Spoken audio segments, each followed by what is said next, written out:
I probably shouldn't make this video because the last time I dared to criticize YouTube's golden goose, I was essentially shadow banned. Back when I made this video, it got a couple of thousand hits in the first 12 hours and then essentially died. And then this video also got a couple of thousand views and then also died in about 24 hours. So anytime I make a video criticizing this dude, I guess I'm going to get blacklisted. But since my channel has lost all momentum and I'm only getting about 100 views per video these days anyway, I figured why not. Today I want to talk about the Masters of the Universe movie. Every single person had low expectations, everybody. I've heard from a lot of friends that it was goofy. I heard that they leaned into the memes so hard that there's barely a coherent story. I think the only thing crazier than the critical drinker's opinion seemingly being available for purchase these days is the fact that it's actually working. I didn't see a single positive review for this movie until he put out his video, and once everybody had their marching orders, they all followed suit. I haven't seen the movie yet, but from what I understand, the comedy is on the same level as Thor: Love and Thunder. You remember that one, right? How it got dragged through the mud for daring to be funny? And yeah, I agree with that assessment. I think the comedy in Thor Ragnarok was pretty balanced, but when we got to Thor: Love and Thunder, it was just goofy. And everything I heard about this movie was that it was on that same level of Thor: Love and Thunder. Apparently the movie leans into all of that kind of comedy and the internet memes so hard that there's barely a coherent story. From what I understand, this is a movie for people that are aware of the Masters of the Universe but don't really know the Masters of the Universe. So imagine my surprise when I saw that the Critical Drinker posted a video and subverted all of our expectations in some Ryan Johnson style by loving it. I'm sorry, man. I just don't buy it anymore. This dude lost his way a while back.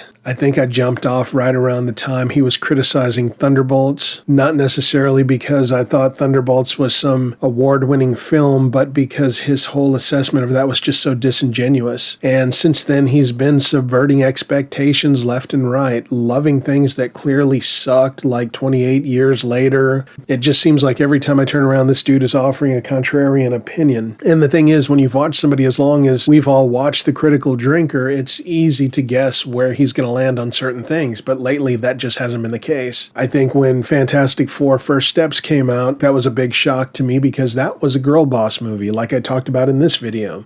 But somehow he didn't see that at all. It was insane. In any case, I didn't script this out, so I'm sorry if I just sound like I'm babbling here, but I just had to make something. I'm just so tired of this dude. It's like I said, if you want honest reviews, come over here. If you want performative nonsense, continue to go to him. I'm just here to give my opinion, and I'm here to give it unfiltered and raw. Ever since I was a kid, the one thing I've always hated is posers, and it's reached a point where this dude is a poser. Sorry. Anyway, that's it. Am I right? Am I wrong? Let me know all the reasons I'm an idiot in the comments. Like, share, subscribe, click notifications, and I will see you next time.